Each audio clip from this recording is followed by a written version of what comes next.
Let me move on, though, to the question of voter fraud as well. President Trump again this week suggested in a meeting with senators that thousands of illegal voters were bused from Massachusetts to New Hampshire, and that's what caused his defeat in the state of New Hampshire, also the defeat of Senator Kelly Ayotte. That has provoked a response from a member of the Federal Election Commission, Ellen Weintraub, who says, "I call upon the president to immediately share New Hampshire voter fraud evidence so that his allegations may be investigated promptly."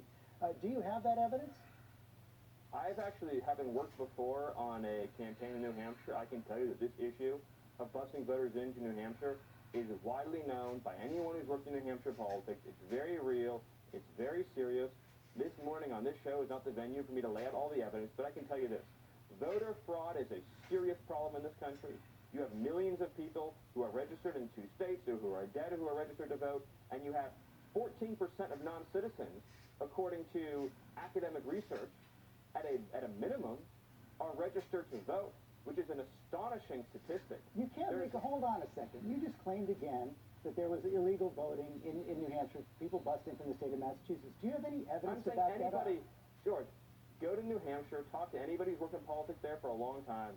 Everybody's aware of the problem in New Hampshire with respect to I'm asking you as the White House senior hold on a second. I'm asking you as the White House senior policy advisor. The president made a statement saying he was the victim of voter fraud. People being bused from Massachusetts. The president was. Do you have any evidence?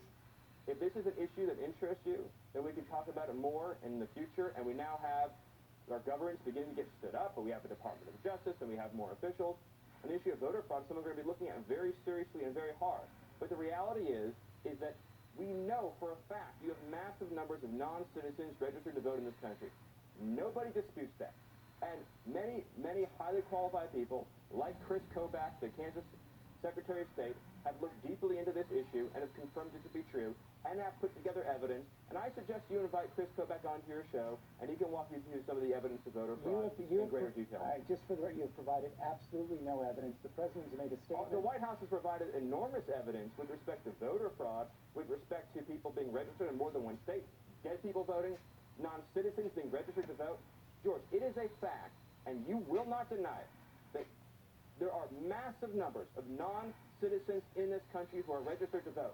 That is a scandal. We should stop the presses, and as a country, we should be aghast about the fact that you have people who have no right to vote in this country, registered to vote, canceling out the franchise of lawful citizens of this country. That's the story we should be talking about, and I'm prepared to go on any show, anywhere, anytime, and repeat it and say the President of the United States is correct 100%. Well, you just repeated that. You just made those declarations, but for the record, you provided zero evidence that the president was the victim of massive voter fraud in New Hampshire. You provided zero evidence. Anyone who's worked in New Hampshire politics is familiar with that. You provided zero evidence that the president's claim that he would have won the popular vote if 3 to 5 million illegal immigrants hadn't voted. Zero evidence for either one of those claims. Well,